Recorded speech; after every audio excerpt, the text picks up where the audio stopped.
the recognized symbol of excellence in collecting podcasts.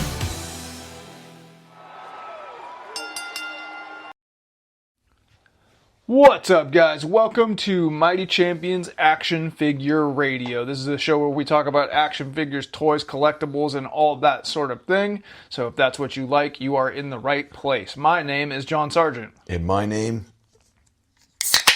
is Christian McGann. You almost fumbled that. I almost fumbled it, and I've poured it on myself.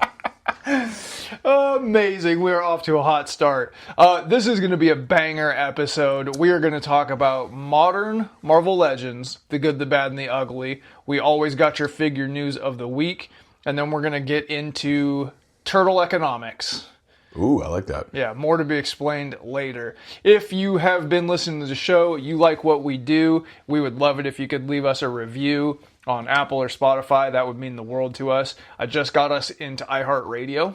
Nice. I don't know if there's reviews there, but if you're catching us on iHeartRadio and this is your first, welcome. Huge thank you to everybody that's been listening, the people who have been jumping on. We've got a ton of people in Germany, Australia, England, the U.S. obviously. Yeah. So welcome. We're happy to have you guys. It's been growing. Like, we've been on a heater the last 3-4 episodes. Yeah. 4 or 5, something like that. And it's all thanks to you guys, so much appreciated. You guys can follow us on Instagram. We're at Mighty Champions. That's where you're going to get your visuals. That's where you're going to see some of the new releases. That's where you're going to see pictures of us from toy hunts. That's where you're going to see our recent pickups. All that sort of thing. That's where we can interact with you guys. We've got a great question here today that came from the Instagram, so definitely follow us at Mighty Champions so that we can interact with you guys.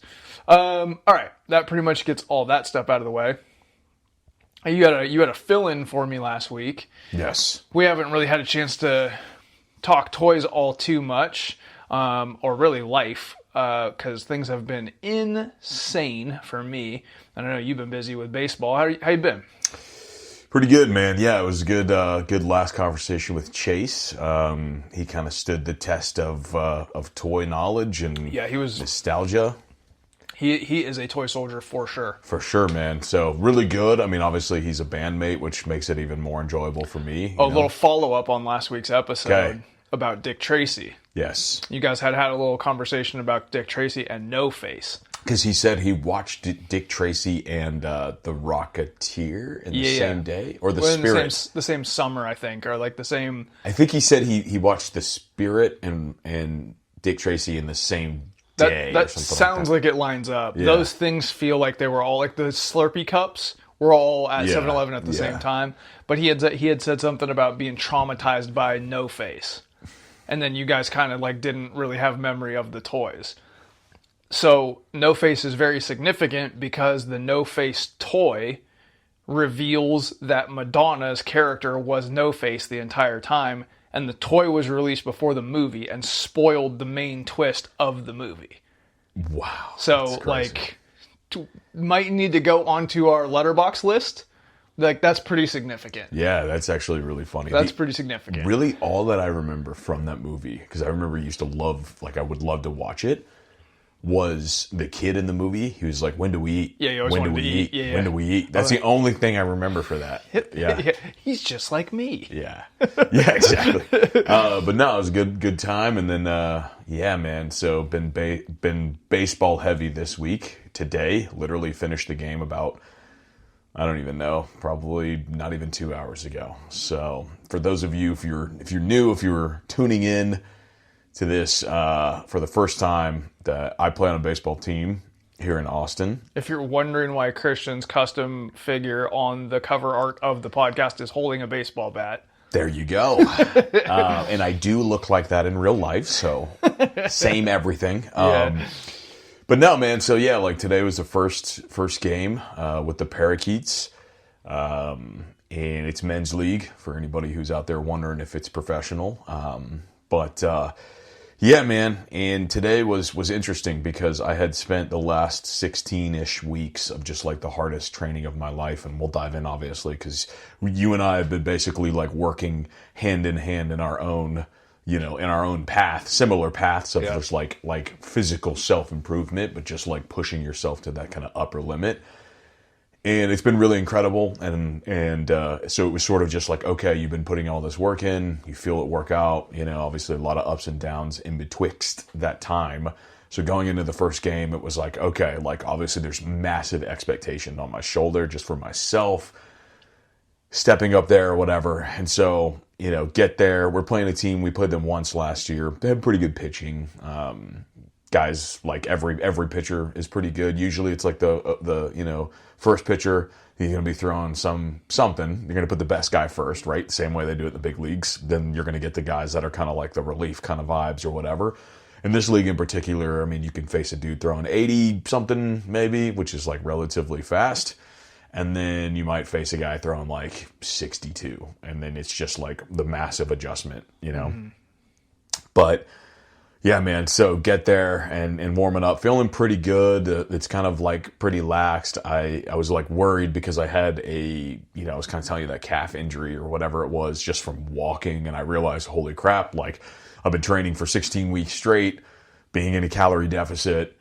And it was just also the stress of doing 2 podcasts and, being a personal trainer, whatever other things that I've been doing, right? So just a lot of like external and internal stressors. And so I was like, man, so I got there like extra early today and spent a good amount of that time just like really warming up, taking my sweet time. Obviously that's something that you like try to, if there was a way that you could grab my brain like a towel and just twist it. Yep. So that's basically what you were kind of telling me. I'm 33. I feel like I'm 23. In fact, if anybody wants to come to my birthday, no, I'm kidding. But it was, yeah, man, so it was good, and I was kind of like warming up. So anyway, long story short, I start at first base, so start off the game there. Have a couple run-ins at first. I'm like, all right, usually in the game, it's like I want to get my first base play out of the way, like whatever, I'm making a catch, making a dig, or a grounder comes my way. Get that. If I can field it, I'm like, I'll have the performance, like the defensive performance anxiety. Start building up some momentum. It's like, okay, I need to check that box. So yeah. I need to get the defense vibes going and then the hit vibes going. So I think I get like a couple, I get like a ground ball hit to me and like filled it pretty nicely, felt pretty good. Had like a pop up, something like that, was able to catch it. So it's like, all right, those are good. And then like the hitting thing, and the hitting thing is the biggest thing that I spent the most amount of time on. So it just felt like it was just like you're finally going out onto this big stage just to be like, and for myself, right? There are people who do think that a little bit, where like I talk to them about how hard I've been working and stuff. So I go out there and then like first AB, the guy throws me like 2 dots, just right, middle, bam, bam. But it's like sneaky fast. He's got like this real lanky build-up, but he's just throwing darts. So I'm down 0-2 immediately. And I'm like, mother of God. And they're just like, Christian, just, do your work. So I'm just kind of trying to think. I'm like, why does it like, I'm not seeing it that good right now. I was like, all right, I'm going to take a couple to see it. And then I'm down 2 strikes. So It's like, all right, I should have been aggressive. Throws me a curve, boom, swing, miss, strikeout. And I was like, man, start the freaking season with the strikeout. But I handled it differently. Like normally that would just cause me to be like, not good, man. It was 1 at bat. I know. It's the first one, but it's 1 at bat. I know, but it's like, like you go up there and your fly's down the whole time, right? No, it's really not that big of a deal. So I literally was like, got back. I was like, yeah, he got me. And then, fast forward, play a couple rounds. I think I had like a pretty good defensive play that happened. Then I'm like, all right, a little boost of confidence coming back into it. We're batting like 14 people. So it's like by the next time the AB comes around, it was already pretty down and pretty chill. And I'm like trying to stay warm a little bit, but I'm also not trying to fixate too much on. So I'm getting out and being distracted, kind of talking with people. There's a ton of people there, like spectators watching. And when I go back up and I'm like, all right, here we go. I feel kind of stiff, and then it's a new pitcher. Same kind of wonky delivery. He's a lefty this time. And just like, it looks like 70s pitching style, where it's like they were probably throwing pretty fast, but like the body movement wasn't super clean. Like big janky windup. Body movement's kind of wonky, but like sneaky velocity, but just the ball's moving. It almost looks like a wiffle ball. Mm-hmm. And so anyway, I got two guys. No, I got a dude on base. He gets on. He's on second, I believe. And so I'm just kind of like getting ready to go, and then I'm down 2 strikes again. Like he throws me one, I foul it off or whatever. Throws me another one, I swing completely over the top of it, and I'm going K. I'm K'ing again, bro. Like. There's just, I'm like, I cannot see this freaking ball right now. And I'm kind of just like, just get out of your head, just like shorten up. And thankfully, Nick, who is a fellow toy soldier, is watching the AB. He's like, shorten up, he's like, be quick to the ball, be quick to the ball. So I'm just like, all right. And, everybody's shouting advice, whatever, like blah, blah, blah. And so I'm just trying to take like really what I can. And I can tell that I'm going real like long and disconnected or whatever. So anyway, I'm sitting there and I'm just like, oh God, like this is just frustrating right now. Like, and I'm like, already preemptively thinking like if this game goes bad, I'm going downhill for the rest of the day. Like I know that that's how I react, and obviously I've talked to you a lot about that type of like mental battle. Anyway, it throws me one, two run homer, baby. Yeah, 2-run homer. Hell yeah. Yes, I told you. You set me up for talking about the pants rip, Gene. Yeah, I was gonna like make it seem like I just had the worst day of my life. Yeah, dude, that's the work paying off. I love it. He threw it. I love it. I was sitting here waiting to like hold you while you cry. Dude, he throws me, I don't even know. He throws me like some kind of fastball, rides in a little bit. I just turned the frick on it, man. And yeah, I just saw it go up. The thing is, what's weird is like typically you'll know if you square it up, like you're going to know. And like there's been like 4 or 5 times last season where I was like, oh, I got that, and I pimp it. And then it hits the top of the wall and bounces back in. So it's like, I didn't pimp it this time. I literally just threw my bat and I was running. And then like I'm looking. And then it just goes over by 40 feet or whatever. What did you learn? What are you doing when you pimp it and it doesn't go out? Trying to show off. And you rip your pants. That's exactly right. What happened here? I just did the job. Just neutral mind. Yeah. And the show off is possible. Dude. And you didn't rip your pants. Man, and like I told myself like earlier this week where I was like, I know a homer's coming. That's like I have been working so hard that it's like I believe that it's coming. Yeah. But it was like, don't get your hopes up, like whatever kind of thing. Like I had a couple people beforehand, like, saying some stuff or whatever, like, oh man, put it out or whatever. And I'm just like, I'm not even gonna think about that, right? And so I told myself, I was like, if you get a homer in the next couple of games or whatever, just like, just accept it. Just run around, just have fun, whatever, like blah, blah, blah. Man, as I'm running first, I'm like, let's go.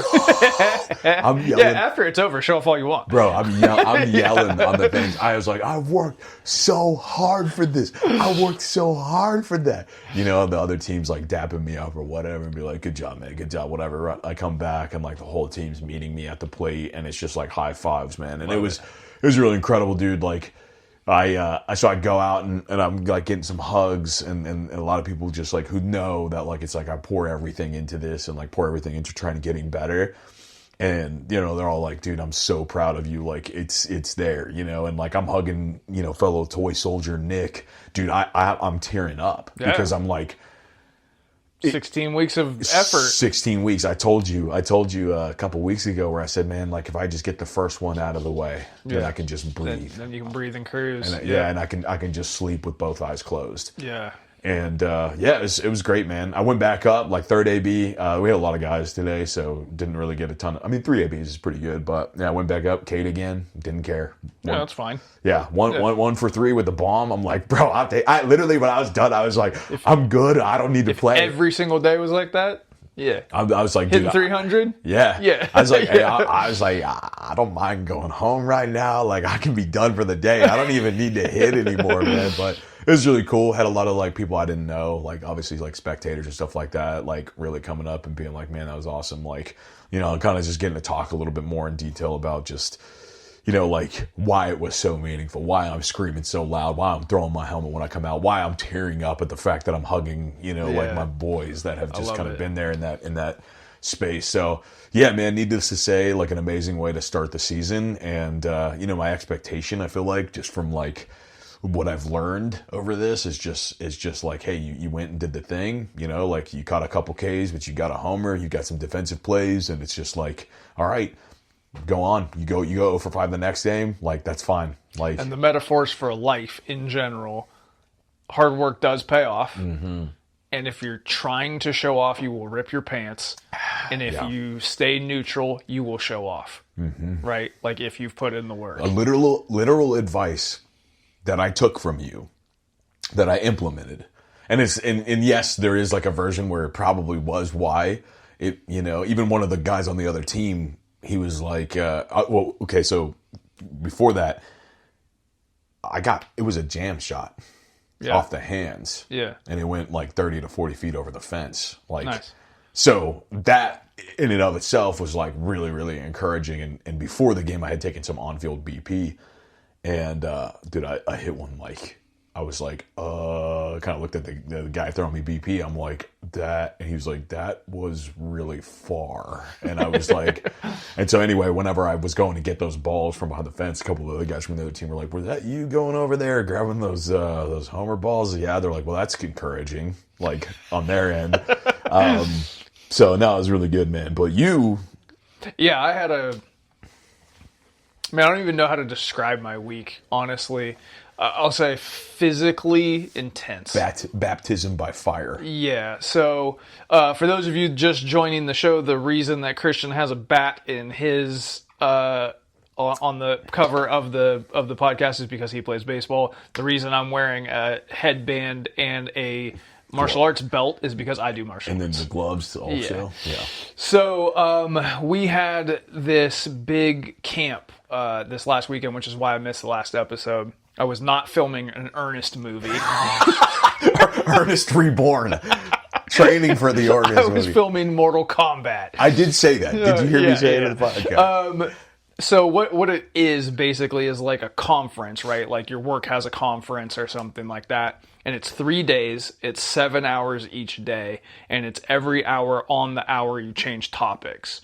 You're doing savate, you're doing kickboxing, you're doing jeet kune do, you're doing Brazilian jiu-jitsu, you're doing single stick, double stick, knife, you're doing capoeira, you're doing, and then each day builds on the last day and all that sort of thing. So pretty 2 days? 3 days. 3 days. 3 consecutive days of 7 hours of nonstop motion. Crazy. With no breaks to eat like a real meal. I'm eating a bar and some fruit snacks. Nice. And so that in itself is like essentially like the equivalent of like a marathon, or I don't know, you know what I mean? Like 3 days of a marathon broken into 3 days. Yeah. I don't know how long a marathon takes. I don't run. That's why I do martial arts, so I don't have to run. Yeah. But I came into this. Well, first of all, I did class the night before, so it was actually 4 days for me. Oh, right. So it was a Thursday, Friday, Saturday, Sunday. Yeah. And I came into all of this with a pretty badly twisted ankle. And I kind of was nursing it day by day. So that was really rewarding, really educational, really fun, really painful, and really exhausting. Good things come from hard work, right? So it's going to require hard work. And so then I had Monday off. Then I went right back to class on Tuesday where it was testing for my next stripe on my belt. So what testing involves is just simply testing that you know the material that's been working on lately, plus sparring rounds and fitness rounds, which are incredibly exhausting. And I limped into this week with a gas tank on fumes to begin with, because I had just done that camp. Right. And my ankle still hurt. Not as bad, but still hurt. So Tuesday, I did like do you know the stuff? And I knew the stuff. Great. And I did my, what they call fitness rounds, which is the easiest way to explain it if you've not done martial arts is it's getting jumped. Everyone else in class has pads. You don't. If they hold the pads, hit the pads, and then they're going to punch and kick you, and your job is to get away. But not too far away, because if they hold up the pads, they're going to swing at you from a, you know what I mean? Like, with momentum. So that was Tuesday, and then pretty exhausting day on Tuesday. Took Wednesday off and then came in Thursday, and I had tons of rounds to do. Wrestling rounds, submission rounds, like slap fighting rounds, stand-up rounds, all that kind of stuff to do, and like ended up having maybe a half hour total to like sneak it all in, 40 minutes, something like that. Definitely the biggest test of my cardio that I've had. And I'll say that like my initial goal was, okay, stay calm, try things, and just live in the moment. Like, you're going to be exhausted. Just don't like mentally exhaust yourself further. Yeah. Like, you're going to get beat like a drum. Right. You're going to. Yeah. Just live in it. Like, just don't stop and try stuff. And I would say mission accomplished on those fronts. But the main takeaway that everyone had, other than like, good job for not stopping, good job for trying, the other main takeaway, basically the equivalent of your home run, was I'm working with my buddy Sam. Shout out to Sam. He's a bit of a toy collector. He's a toy appreciator. He's a comics lover. Ninja Turtles, anime, genre guy. He owns toys. He just doesn't hunt necessarily. Yeah. He aspires to. And he is a blue belt, so he's like 3 years ahead of me. He's quite a bit more advanced than I am. And what's your belt? Yellow? Yellow. Okay. Yeah, which is basically belt 1. Okay. Like, white belt is belt 0, then yellow belt is belt 1.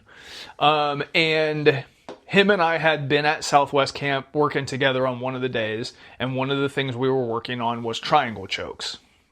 If you don't know what a triangle choke is, that's where one person is on their back.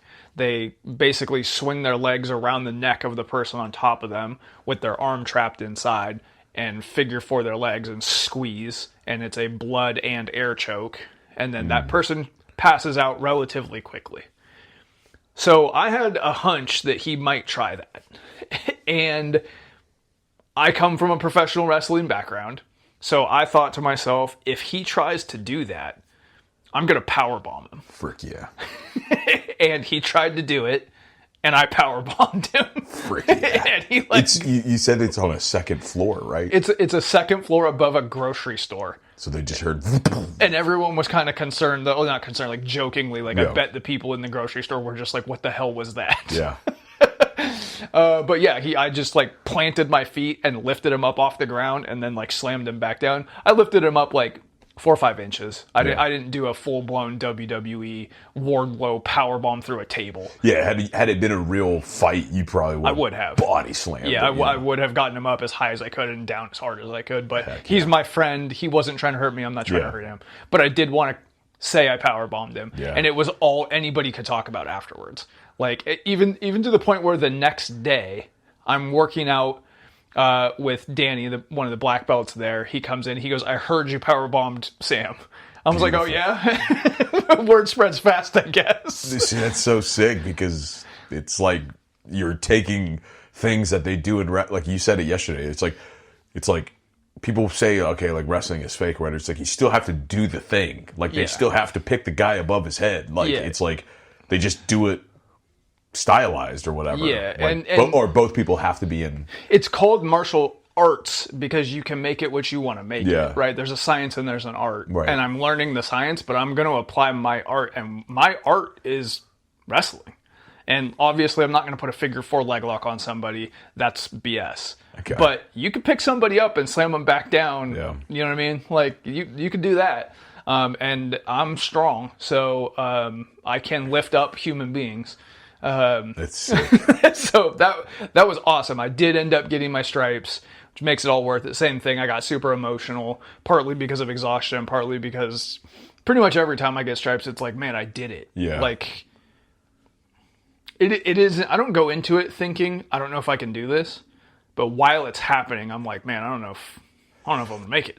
You know what I mean? Mm-hmm. Getting beat up is an emotional thing. So yeah, got my stripes, super happy about that. And then for both kickboxing and advanced class, we now go back to what they call back to basics and start building another progression. Yeah. So I'm now back to a season where I can kind of exhale a little bit, focus on the basics and the fundamentals, and recover a little bit. Yeah. So I'm really happy about that.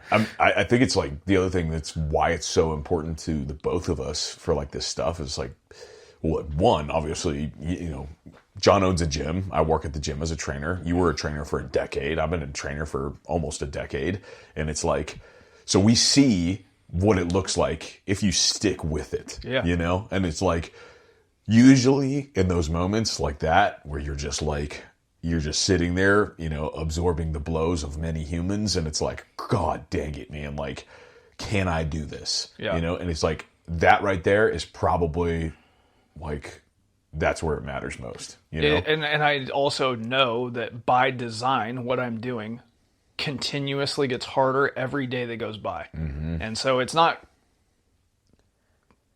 can I do this? It's like, how long will my body hold up kind of thing. You know what I mean? Like, so every day that it does hold up and I get to do this thing that I like love and it's super fun, I'm happy about it. Yeah. I'm grateful for it. As far as toys go, since this is a toy podcast, me and you went on a little toy hunt, which kind of spurned today's topics. Yeah. And what happened was 2 weeks ago, I don't think we've talked about it on the podcast because I haven't been here, was I randomly found the Michelangelo NECA 35th anniversary TMNT figure. Mm-hmm. Had no plans of collecting those figures, but I found the Michelangelo. If you're following us at Mighty Champions, you've seen my incredibly frustrating journey of finding nothing but Michelangelo. Yeah. And then I found Raphael finally, after 2 weeks of just hammering Walmarts. So then me and you had a little break. You knew I was going to go hunting, so we hit 3 of the probably 10 or 11 trips to Walmart that I made this week. Something like that. Boots on the ground level right there, man. And came up with nothing. Dude, we covered some mileage. Yeah. We covered some mileage. Not only that, but it's like walking through the gates of Mordor. Some of these Walmarts. They're bad. We were ranking them on scariness. Yeah, like we walked in within the first, literally within the first 10 feet, I'm like, John, I'm already scared. He's like, get behind me. So as far as toy acquisitions, it's just the Raphael for me this week. Well, we kind of came to this what if, which we might talk about in the thing, but it was like, okay, they release one at a time. Which I think is what's happening. Yeah. And I think it's smart, but I don't like being the recipient on the other end of it. Yeah, and if you're just now listening, I really don't collect modern toys, so I just kind of watched, and John was like, welcome to my hell. Watch the life leave my eyes. And I'm like, holy crap, this is discouraging, because you get there, and then you're like, that's it. There's nothing here. Yep. Yeah, after a really long drive. Yeah, and it's also, we live in Austin. It's South by Southwest right now. So, triple the amount of traffic and people everywhere. So, yep. All right, we got a question here from Instagram.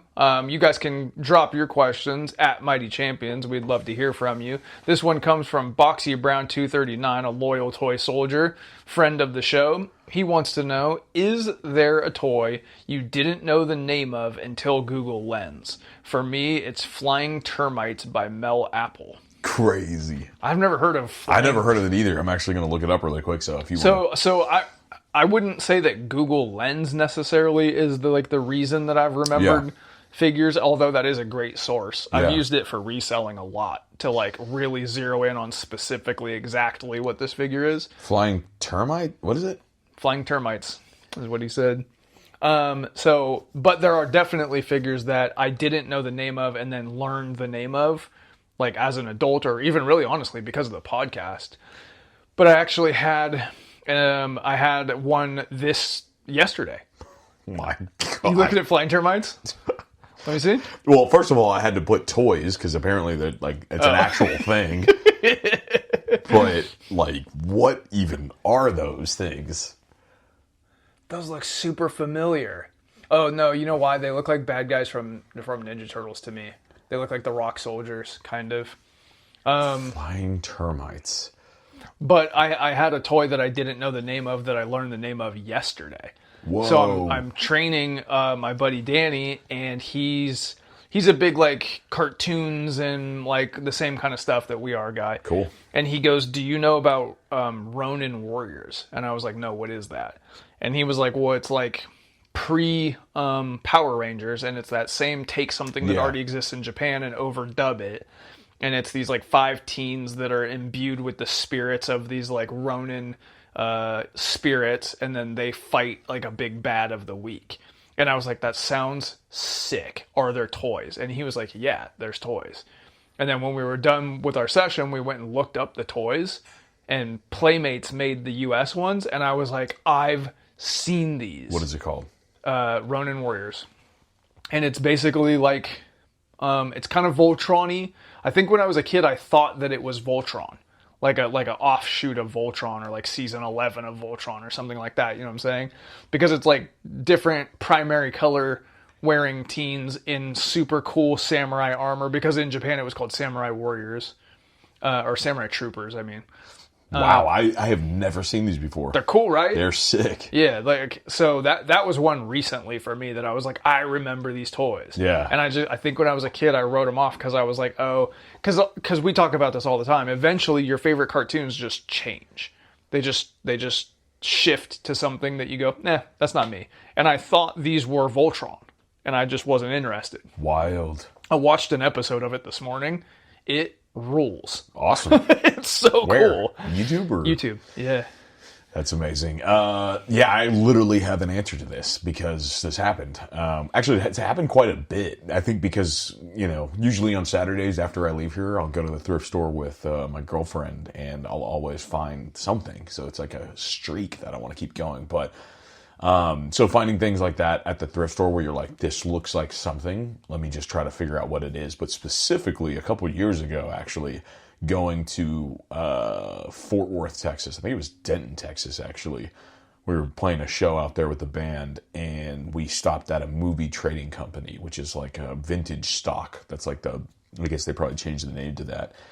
But this place was completely decked out with like one of the best loose figure sections I've ever seen in my life. This isn't really a toy store. It's like a DVD place and CDs and stuff like that, but they had toys. And I'm going through and I'm finding like some of the most crazy clutch finds ever. And Mikey, our drummer, who comes to me and he's like, dude. And then he shows me a figure and I'm like, oh my God, my mind is blown. I'm like, wait a minute. What is this? What is it? And he's like, I don't know. And then, so long story short, that was probably the first time I ever used that app or whatever, the Google thing. Lens. Yeah.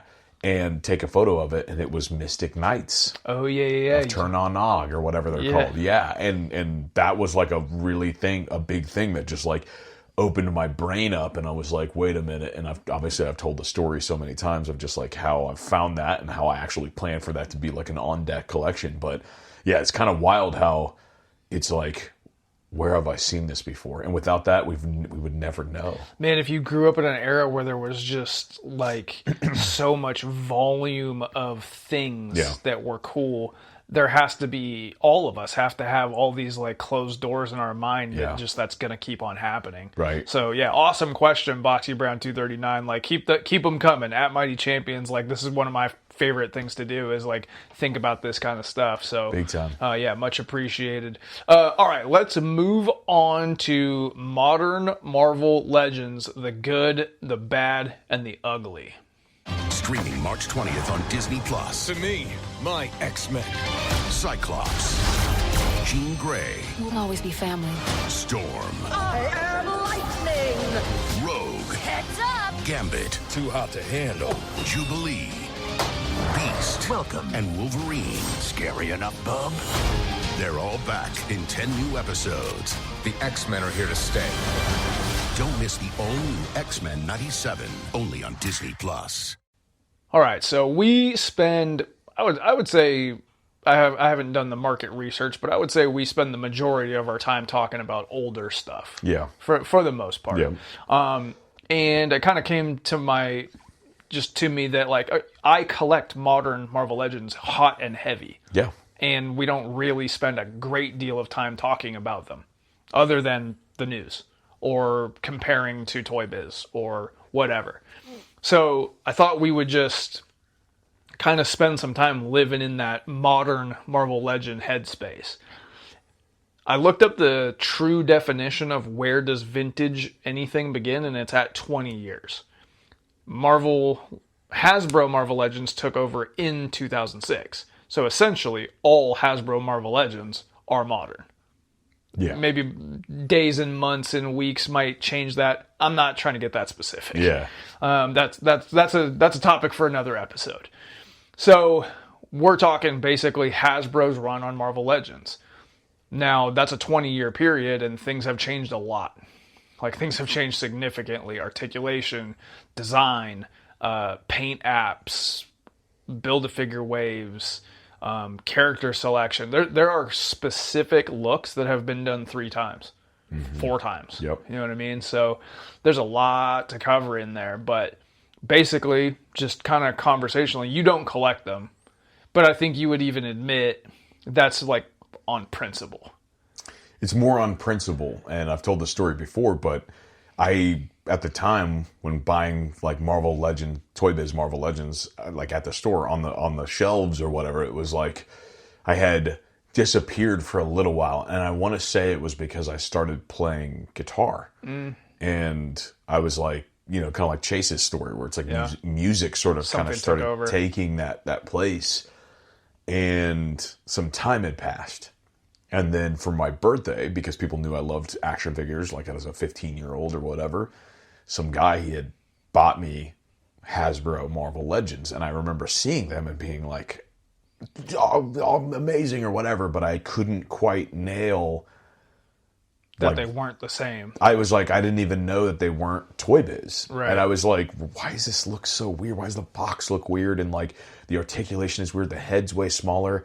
And I loved them for when I had them. I had a Punisher, which is, he had the white paint, skull paint on his face with like the green camo, a Human Torch. Such a banger. Yeah, and then a War Machine, I believe. And I think those may have been the only ones that I had. Yeah. But that was basically it. That was like the death of my collection, right? Or just my love of the game. At that time, not even the collection, but just what I was playing with, right? And then it wasn't until like way later, because I had dipped away from Marvel. A lot of like the toys that I was buying, not really in like a collecting state. It was just like, oh, I was at the comic book shop, saw these figures. They look amazing, but they were all DC. They were all DC. Everything was DC. And then, fast forward a couple of years later, it's like, and then just doing this podcast, it was like going on this deep dive of just like remembering and stuff. And then it was like, oh, holy crap, like Hasbro, like that was it. That was the big shift that stole my childhood, essentially. I think that's probably common in people that have a collector mindset or like genre stuff or whatever, right? Because that's what happened with me and Batman the Animated Series. I just turned it on one day and their eyes looked different and it like the animation was different and I was like, this ain't my thing, and I just didn't try. I've gone back and gone, these stories are amazing. They're beautiful. I love the stories of the New Adventures, but I don't want the figures. Because they're not the same. This is blasphemous. It's crazy. Right? So same idea. But I think you would probably agree that modern Marvel Legends, if you remove pricing, if you remove, and we're going to dive into it, the accessories and playability, just the figure itself, that they're amazing figures. Most of the time. I do think that they're good, but I don't think they're better. And I don't know really, I mean, it's just the... Well, that's... But that's just all me, though. I'm trying to say if you attempt, it's impossible, but if you attempt to look at it subjectively in comparison to other things that are getting released at the same time. Yeah. I was buying modern Marvel Legends for like a quick thing, and then I just felt like I was doing myself a disservice by not honoring the past. Yeah. So it was like, I offloaded them. I had like all the way up until about X-Men 97. Oh yeah. Yeah, like I remember like the last modern Marvel Legends or modern Hasbro was a Cyclops. I listed him on eBay. He sold within like literally about 4 minutes because it was hot on the heels. So during that time when you were collecting them, and even now because you stop and appreciate them, I do. What are the good things about them? I mean, the thing is, we're in couples therapy with Marvel Legends, and you're still married to Toy Biz, but I'm like, name the good things about them. I mean, I think they do an amazing job at just staying true to what was. I mean, looking at your collection right now, like the people that are doing them almost arguably care more now in a way because they're trying to honor like who these characters are. You mean like just the depiction? I would say the depiction, the accuracy, the art, all of the accuracy, like the playability, like the articulation. Again, the articulation was like this thing that we brag about. You know, it'd be like, you know, this Spider-Man has 62 points or whatever. You could get a Marvel Legend figure now that can do things that no mass-produced action figure has ever been able to do. Like the Maximum Series Spider-Man is, from an articulation standpoint, you can make the arguments that it doesn't really look like McFarlane or it doesn't look like this or that. If you stripped the paint off of it, it is the most articulated 6-inch action figure I've ever held in my hand. Yeah. And you could say that about some of the like Nightcrawlers and Daredevils and like the ones that are supposed to be the Iron Fist that came with Luke Cage. Like, you just pick that up, the movie Deadpool that's on our desk at work. Yeah. I can just pick that thing up all day long and put it in all kinds of... It's like fun to play with. Yeah. And I don't really play with toys, but if it's just within reach, I'm going to pick it up and fidget with it. Dude, they're like... It's not always like that, but I would say 9 out of 10 have that like articulation. I would agree with you too on like they look like what they're meant to look like 99 out of 100 times. 100%. Like, whether you want it or like it or like, oh, this one's for me, that one's not for me, whatever, they're accurate. Yeah. Like, there's really never like, oh, he didn't wear that hat or the shoes are wrong or whatever, which happens in the wrestling game constantly. Yeah. I mean, because it's trying to mimic like real life, you know? Yeah. But that, I mean, like, again, I try to think of how had I stuck with it, like what would my mentality have been, you know, if I just stayed from 2006 until today. Just gone all the way through. Like, there are people that like do carbon that. scoring. Yeah, like there are people that do that, and they're like, "Oh, I'm going to replace this because there's a better figure came out," and I'm like, "But that's the one. That's your favorite one." I like the way carbon scoring just goes. Okay, here's what the display is going to be. What is the best released toy of that character? Yeah. Sometimes it's Toy Biz, sometimes it's Diamond Select, sometimes it's Hasbro. Sure. Like, if it's to scale and it's the best one, then it's the best one. Yeah. And I like that approach. But yeah.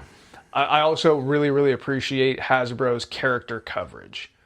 There's probably like some very obscure teams that are not complete, but I'm pretty sure you can get a full Alpha Flight. You can get a full every generation of X-Men. You can get Spider-Man and his amazing friends. You can get X-Force. You could get Guardians of the Galaxy. You could put together every team, sub-team, Weapon X. You could put together, you know what I'm saying? Like, they have made, and that's not accidental. Mm-hmm. They have made an effort to fill in the blanks. They see the blanks and they try to fill them in. And as a collector, I love that. Like, I love that I can put together my Brotherhood of Mutants. Like the way I see fit. Yeah. Right? Like, I love that about modern Marvel Legends. Like we talked about when you kind of did my personality test and I kind of defined what it is that I'm doing is putting together all-star teams.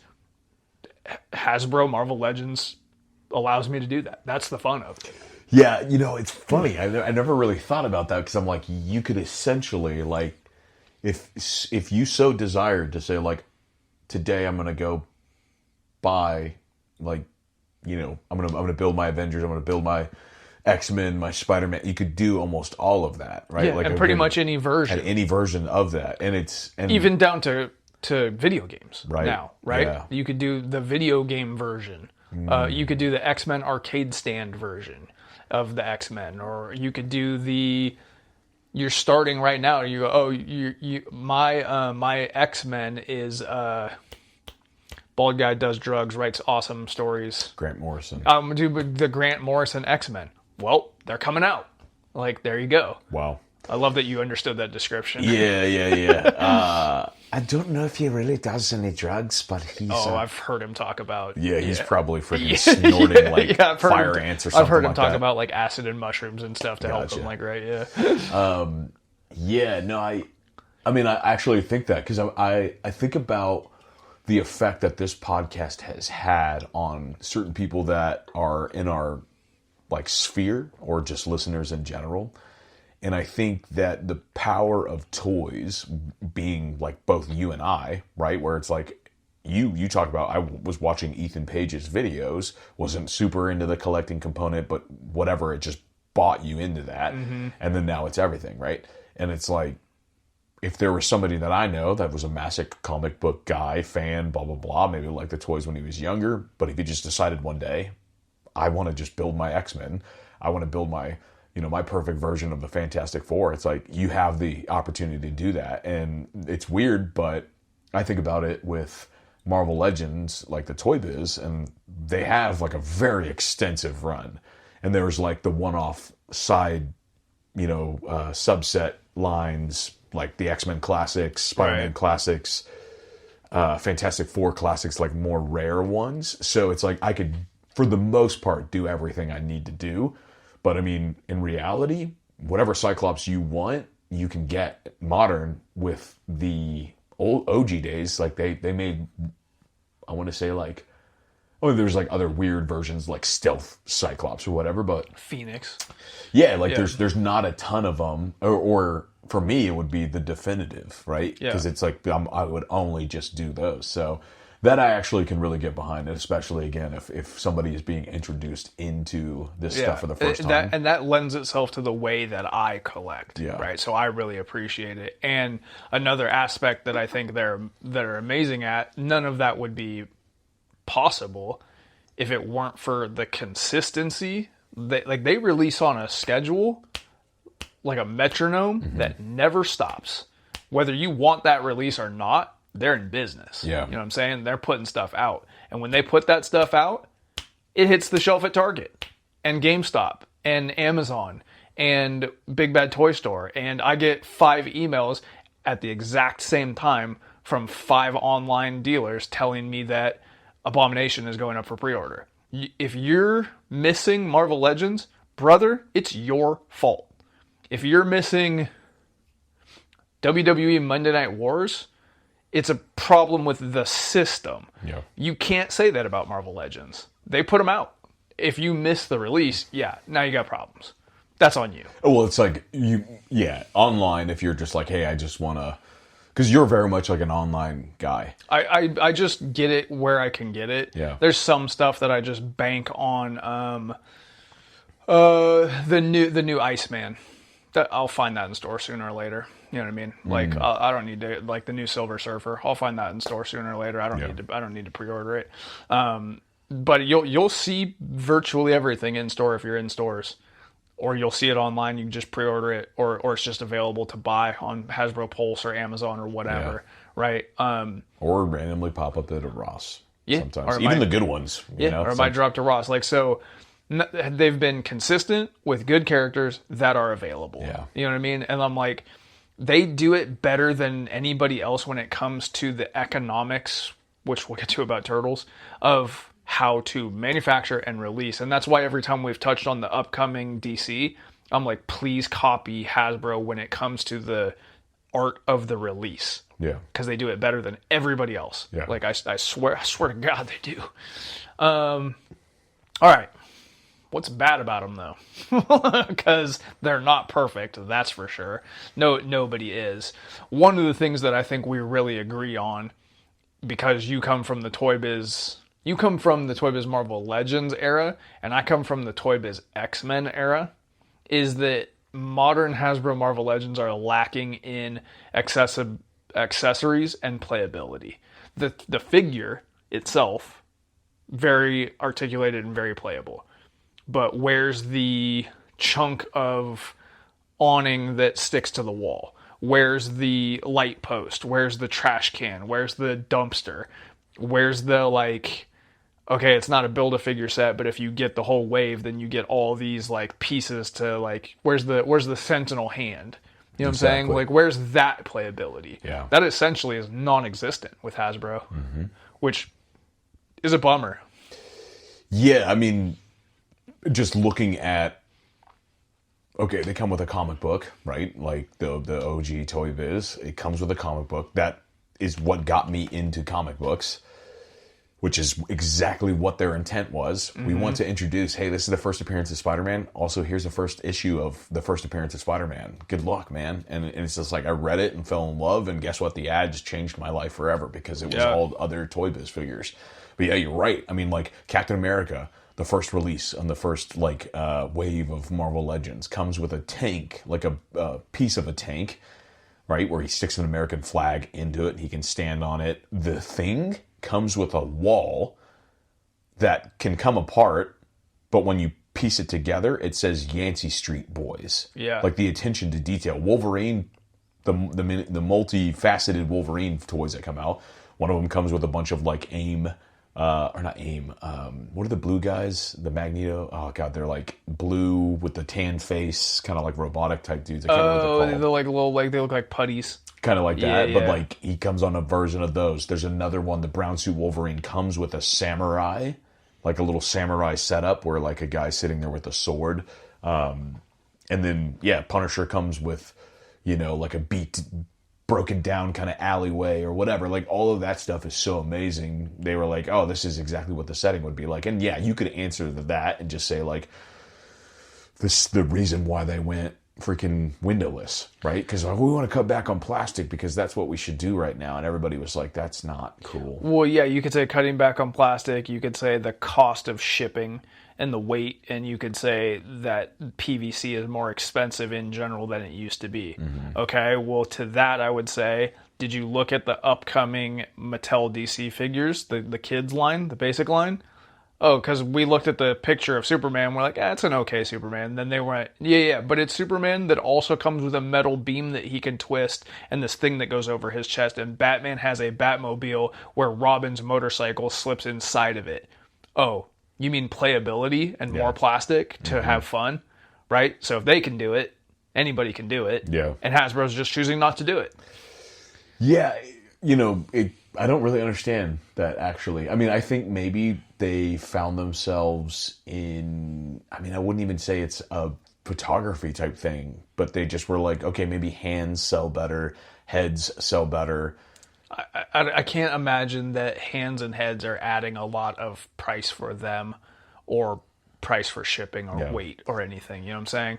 Like, so yeah, that's the only ones doing it right now is Hot Toys, or I think, right? The Hulk comes with like a I don't even know, like some kind of light or something, like a light post or something that's bent or something. I don't know, but I would say the other things that are pretty bad for me is, and I 50% at most blame Hasbro, but the pricing changes.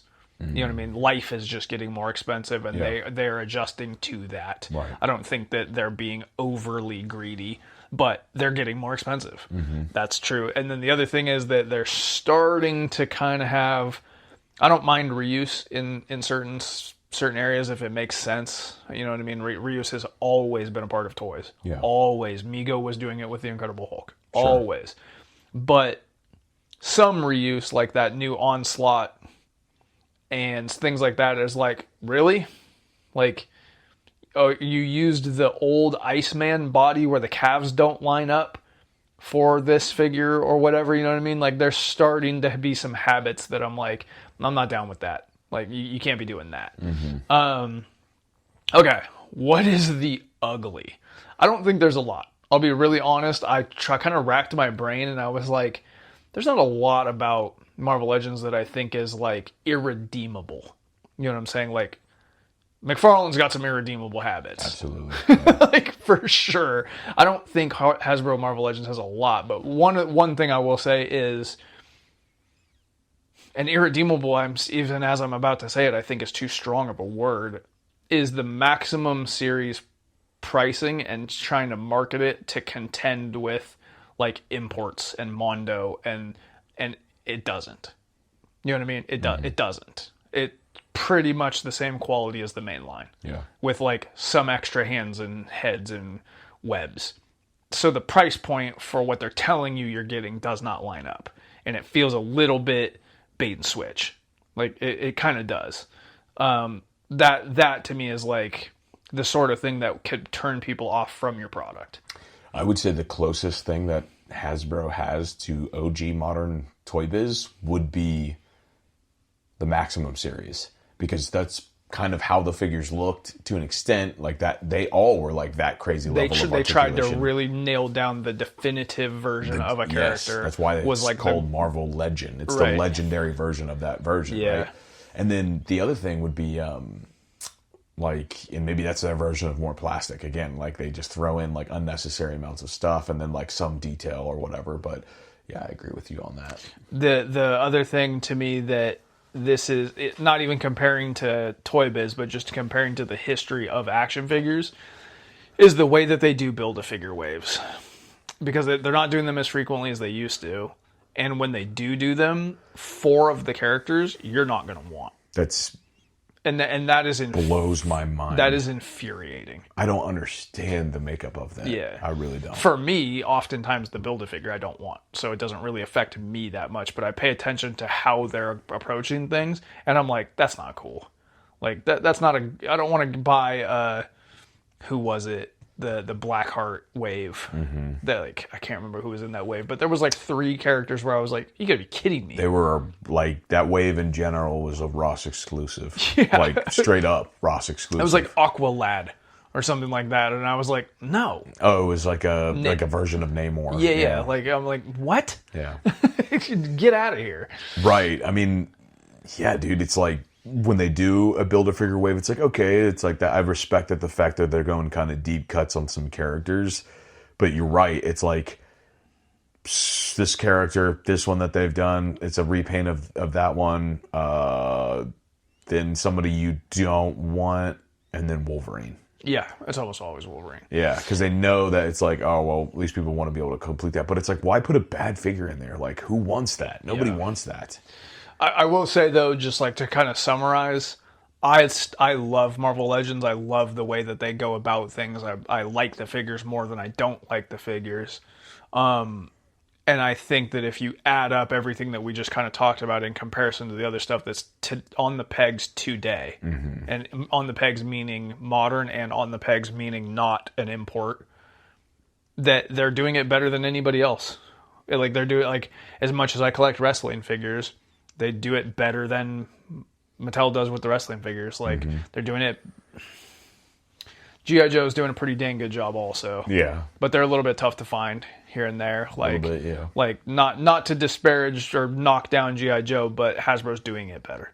A larger, more characters. Or more... Marvel Legends, yeah. Yeah, sorry. Yeah. But yeah. So, yeah, just wanted to take some time to show modern Marvel Legends some love, but also be realistic. Yeah, I think there's a video. I never watched it because I just didn't want to pay it like any kind of attributes to the Hasbro, but I'm pretty sure that Carbon, what's his name? Carbon Scoring does a video called like The Dark Days of Marvel Legends. Yeah, and it was did. essentially right when Hasbro took over. And to be honest, like those figures were terrible. I sold mine. It was a little weird to get rid of because they still held a sense of nostalgia, but it was like, man, the worst articulated figures I've ever had in my life, man. And like, again, the scale, the build of the body, the shapes of it was just like, you couldn't put them in anything. So they had to find their way. Yeah, they had to find their way until now. So, all right, let's get on to the news. New at 11, buyer beware. A local family is outraged over a Teenage Mutant Ninja Turtles toy that they bought for their son. It says a variety of phrases, but the family believes one of them includes a swear word that starts with a B.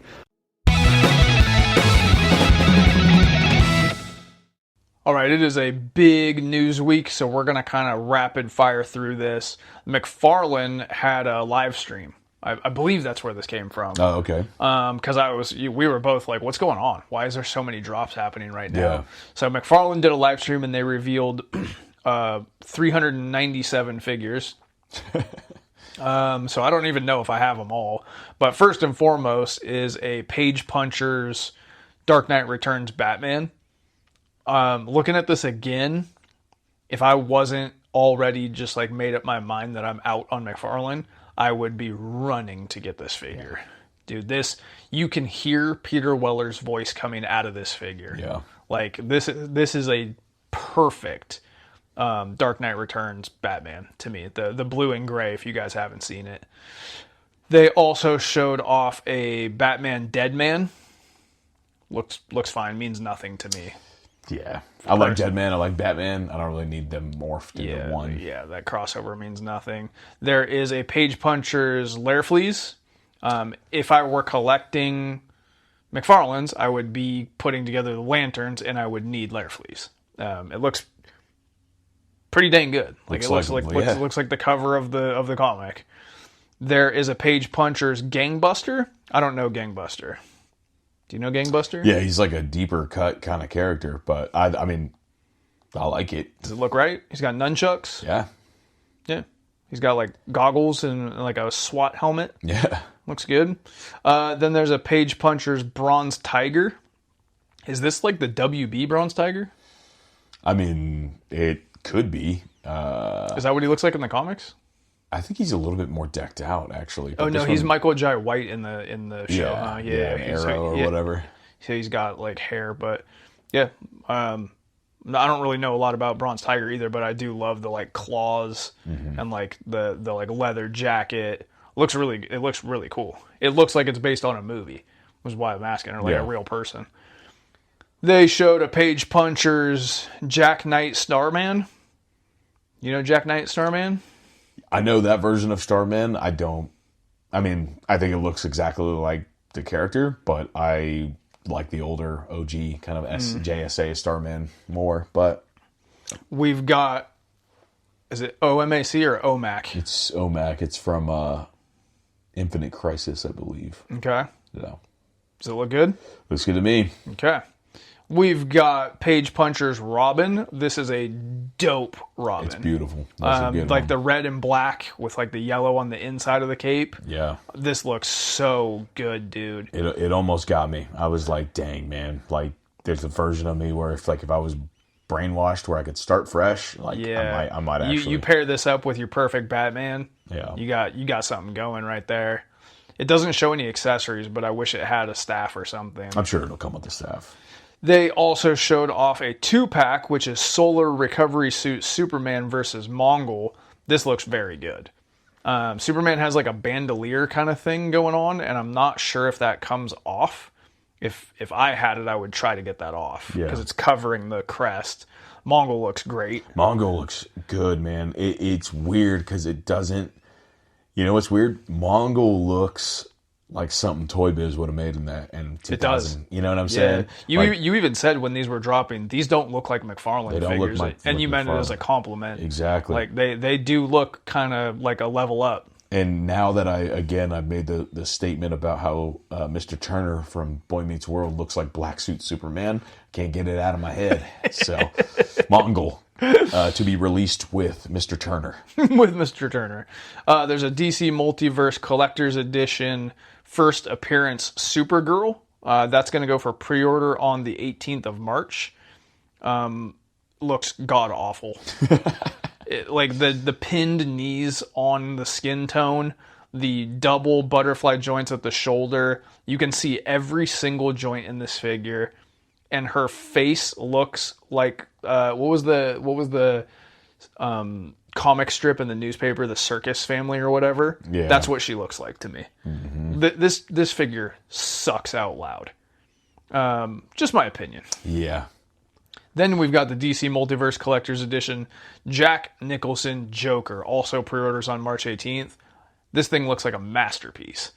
I'm torn on whether or not I'm going to buy it. Because so you see it in the wild, what are you doing? If I see it in the wild, FOMO will take over and I will buy it. I have a feeling I will never see it in the wild because scalpers are going to get a hold of it. Yeah. I don't have a place for it because I don't have a villain shelf. I have a hero shelf. But I am obsessed with that movie. Jack Nicholson's my favorite actor. The Joker's my favorite villain. So it is compelling. It is compelling.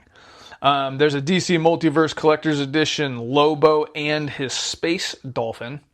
Looks cool. Like, I don't know that there's really a comic Lobo. They did one, I think, but I'm not a fan of this hairstyle. I like the long, kind of crazy hair. Yeah, this is more like Dragon Ball Z hair kind of look, but yeah, it does look very metal and very cool. I think that the axe thing in his hand is on a real chain. it's not fixed in one position. Yeah, it's like Like I think it's an actual chain. You've got your DC Multiverse Collector's Edition Vigilante. You're a big Vigilante guy, but not this version of him, huh? No, I do like this version of him. This is like your Roy Rogers look. It looks like the cloth around his neck, like the bandana, is like it's a cloth material. Like soft goods. So I think you should be able to, because in the comics... I think the rope is rope, too, or like string. He keeps it over his face. So it's really weird that they're going to show off the photo of him with just like this dorky smile, where it's like, dude, just put the thing up over his face. And he's got guns. And he's got guns, yeah. What's the thing in his other hand? A knife? Oh, yeah, it is a knife. Okay. We've also got DC Multiverse Freddie Freeman Shazam / Captain Marvel. Why is it /? Why is it not one or the other? Not a fan of this one. Yeah. Not a fan of the character.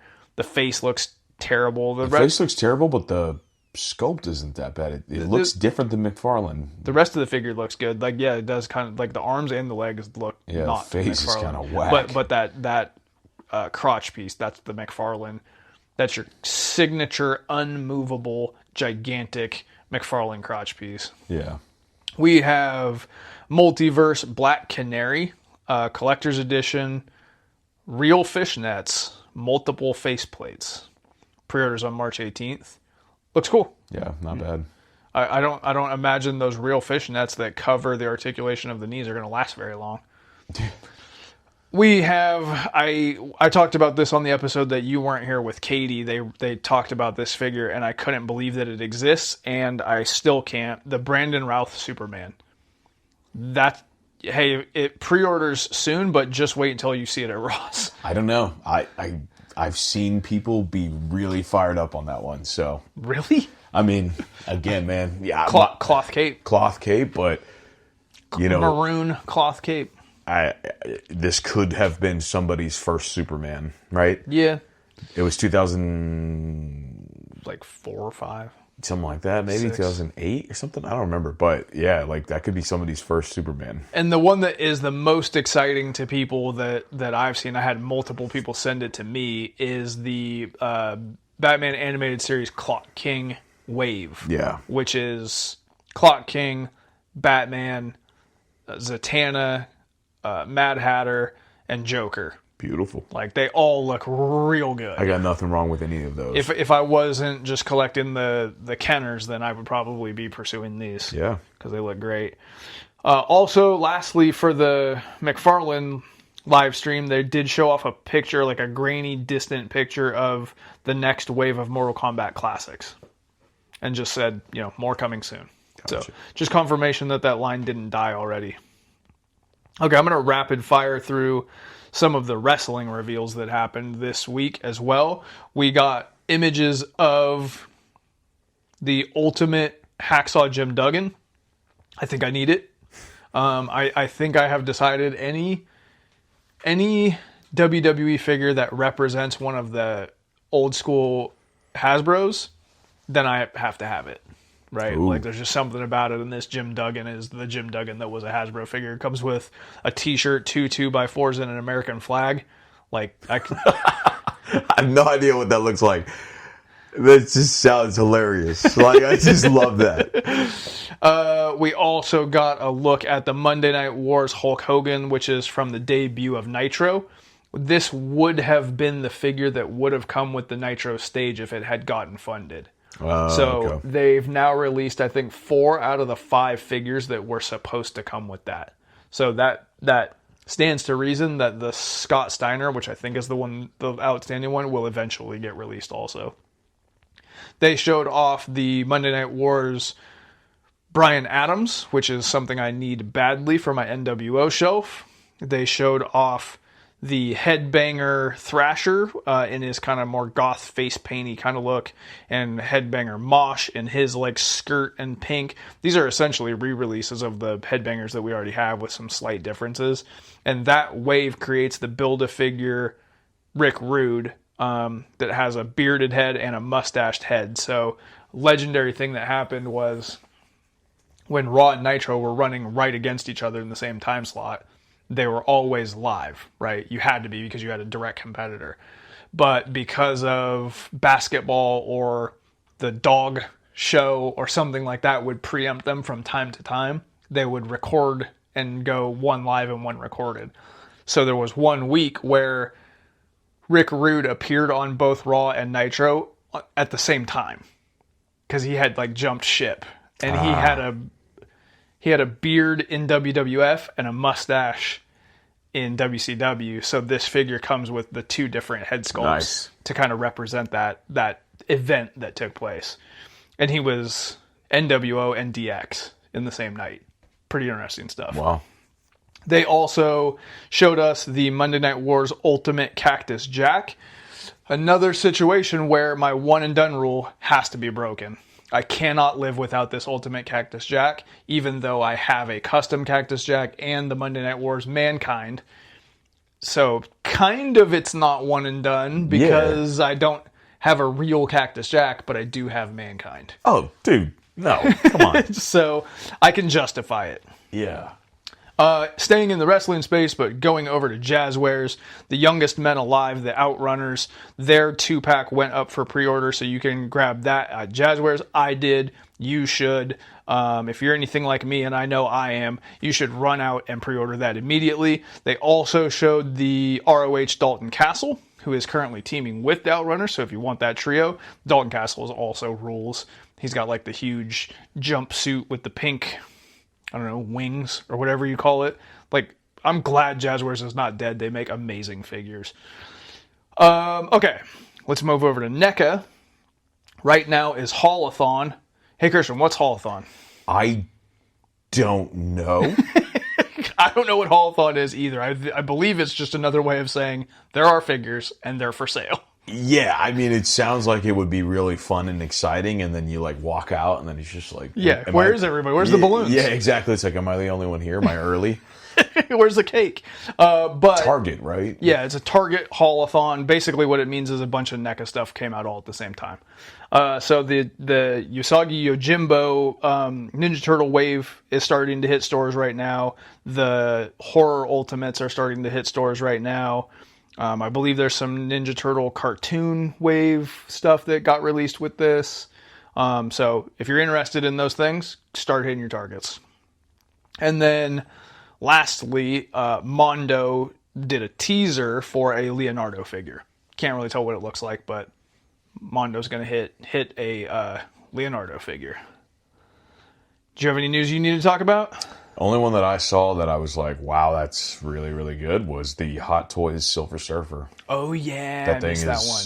Crazy. That thing looks like you'll never, ever need another Silver Surfer in your whole life. Yeah. Yeah, that Hot Toy Silver Surfer is incredible. I mean, who would have thunk just making him extremely, like, Silver? shiny and silver would be, like, perfect. But Yeah. that's exactly what they did, so... All right, let's talk about turtle economics. Turtle Mania is sweeping the nation. I'll be first online for this one. Yay! I would bring my kids to see this movie 10 times. Excellent! Leonardo is such a hunk. Outstanding. Yeah. Awesome! Excellent. Radical. I love being a turtle! Yeah, he said it all. Teenage Mutant Ninja Turtles. Cowabunga, dude. Rated PG. Now playing. We usually keep things pretty entertaining on this show. We usually laugh. We're clowns. We yuck it up. It's time to go to school, dang it. No, we're not going to school. I just thought turtle economics sounded funny. I've had turtles on my mind a ton lately. Yeah. Like a ton lately. So I'm reading the IDW comic run starting at the beginning. It's 18 volumes. I don't even know how many issues that is. Probably 200, something like that, 250. I'm about to finish volume 2, so I got a lot in front of me. But it's incredible. And it's making me watch more of like the movies here and there, or like throw on the cartoon. We had the whole situation with my Super 7 display a little while back where I decided to crank it up instead of shutting it down. So that's on my mind. I'm just in a very Turtles headspace. Then I found the 35th anniversary NECA figures at Walmart, and as we talked about up front, I'm pursuing that, which takes up a lot of my time driving around the middle of the country trying to find them fruitlessly. Yeah. So we had a little brief conversation while we were en route about turtles in general and how complicated they are now. And I wanted to just like drill into that. So it's this weird blessing and curse because they're as popular now as they ever were, which is a huge testament to just the staying power of that specific fiction. Yeah. And because they're more popular, as popular now as they ever were, that means that you have NECA, Super 7, Playmates, Best Action, Mondo, and several imports. And out of those companies, each of them is making more than one line. Yeah. NECA's got the cartoon line, the movie line, the Mirage line. You know what I'm saying? Like, they're... McFarlane has some too. McFarlane's got them. Yeah, McFarlane's got the page punchers. I don't understand how you can be a turtle collector. I really don't. Yeah. Like, so I just wanted to kind of talk about like how do you do this? Yeah. You know what I mean? Like, how do people do it, and why is it so challenging? So some of the things that are challenging to me is what do you attack? Right? So the things that matter the most to me would be the cartoon, the movies. That's pretty much video games. Yeah. Right, but there's not really a video game like line at the moment. So out of the things that are being made, like as much as I love reading the comics, I don't really feel a need to show that in action figure form. Yeah. That the comic is the collection. Yeah. You know what I mean? So if you weren't on the ground floor and you didn't get the core turtles when they were released, then what do you do? Yeah. Do you pay the aftermarket prices? Because the aftermarket prices are astronomical. And I think what we have here is a problem with turtle economics. Like we talked about with Marvel Legends, there's going to be another Wolverine. Yeah. Right? Mm-hmm. There's going to be another X-Men 97 Wolverine. There's going to be another Weapon X Wolverine. There's going to be another Hugh Jackman Wolverine. But if you're trying to collect the NECA movie turtles, then they already happened. That's it, brother. Mm-hmm. So there's an inherent issue with the turtles, with the turtle economics of the figures. Yeah. And I don't really understand how to navigate it or how other people are navigating it. And I think it's the reason I'm so driven to get these 35th anniversaries, because there's never going to be another chance. Right. You know what I'm saying? Like, I know Nick, like one of our valued toy soldiers, he's across the board. I'm like, how? Well, that's what I'm saying. I'm like, I think maybe if your route is that you just collect Turtles things, then like you're probably happy because you're going to go to the store and like if you buy the Best Action, you're going to be like, oh, sick. And then if you see like the NECA or whatever, Raphael, you're going to be like, sick. So, but yeah, like if you have more rules and guidelines like yourself, it's like it is really hard because you have to. I have a budget. I can't. I'm not going to speak for other people. I have a budget, right? So I can't run in and buy the $60 Shredder and Splinter 2-pack, and also the Mirage and also the Last Ronin that have nothing to do with one another. Mm-hmm. That's upwards of $250 right there. Yeah. And then just roll the dice that something else I like might be there the next time. Mm-hmm. I can't do that. Yeah. But that must be what a lot of people are doing, which is like, for the way that my brain works, that's caving my head in. Yeah. I don't understand it. So like cost is a huge barrier. Then another huge barrier is because this economic issue exists with the turtle releases, the scalpers are a major problem. Wow. Scalpers are like, scalping is really bad with the wrestling figures, but there's more wrestling figures. So even the scalpers can't necessarily afford to just clear out the shelves. You go into Walmart or Target and there's one Leonardo movie figure sitting there, the scalper is going to get to it before you are. And then it's going to be 5 times as much on eBay or whatever. And then there's also, like, at least as far as eBay is concerned, huge knockoff market. Wow. Huge knockoff market. Like, if you're on eBay and it says from China at the bottom, do not buy it. Like, do not buy those. Like, huge knockoff market, especially with the NECA stuff. Wow. Like, yeah. Yeah, even think about it too. I'm like, man, like the market kind of competes with itself. It because does. like the modern market of turtles is expensive. The old market of turtles is expensive. So it's like, to be a turtle collector, it's like you kind of have to know where you're going without, or you just got to be willing to pay the price. And so we, like, just to reiterate, NECA cartoon line, NECA movie line, NECA Mirage line, Super 7 line, Playmates Nostalgia line, Loyal Subjects line, Mondo line, Imports, and McFarlane. And that doesn't include summer of 2027 when the Mattel line hits.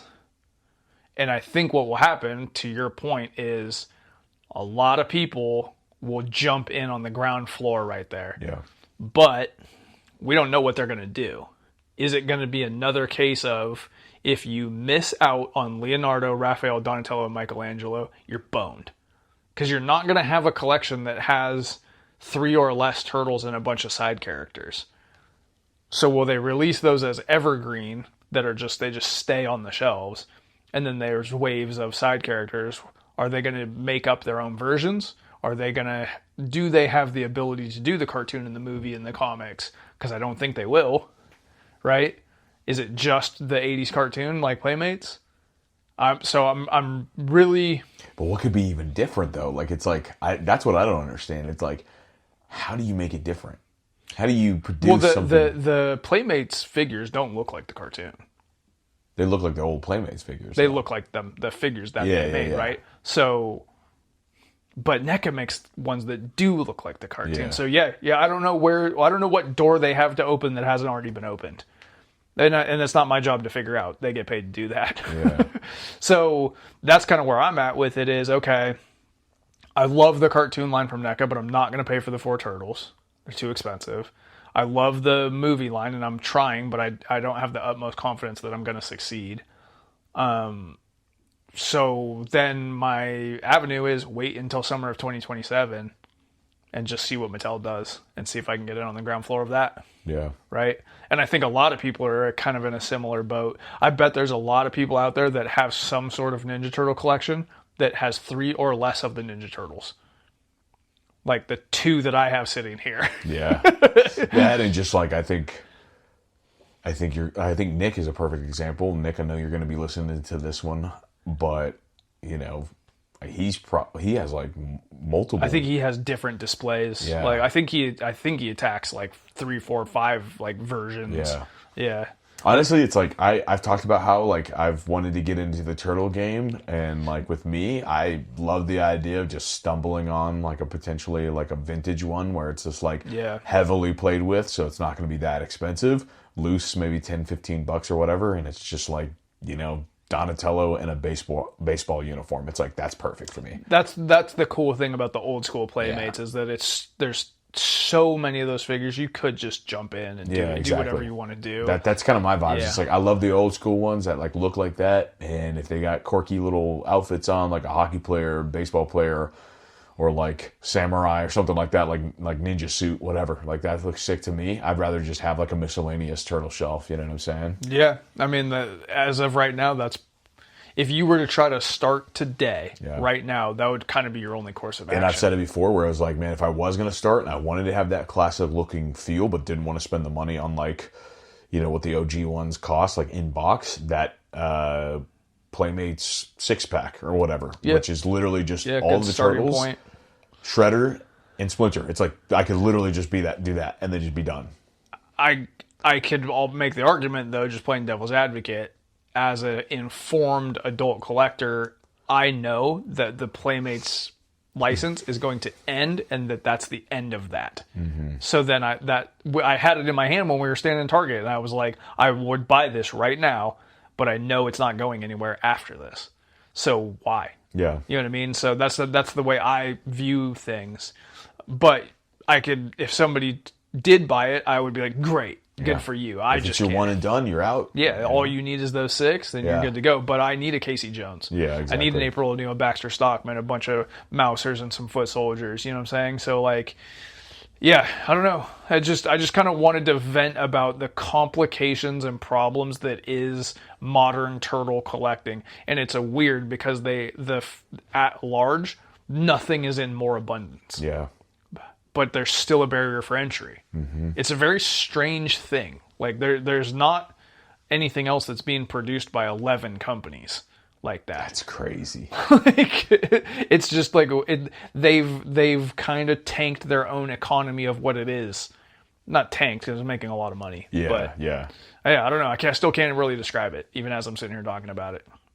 There are people who just don't care. Yeah. There are people who are like, some people are like, they're toys, bro. You're reaching. It's not that hard. Well, it's like it's not that deep. You know, I'm looking at your NECA collection, and it's like somebody might have like a NECA version of it, and they might have like a different scale, and then a completely different color or whatever, and be like, that's it. That's cool. I'm done. The reason I have a NECA collection is because the NECA ones are the only readily available ones that you could just go on to Big Bad Toy Store and get. Yeah. So, and that's not the only reason. I really, really enjoy them. Yeah. Once I got them to stand up. But yeah, man, if you've got some insight on what's going on with the turtles, if you're, hit me up at Mighty Champions. How do you collect them? How would you collect them? Are you frustrated with them? Anything that we talked about today, if you've got thoughts and opinions, hit us up at Mighty Champions. Let us know how you feel. Thank you very much for making us a part of your day, and we will see you guys in 1 week's time. Peace.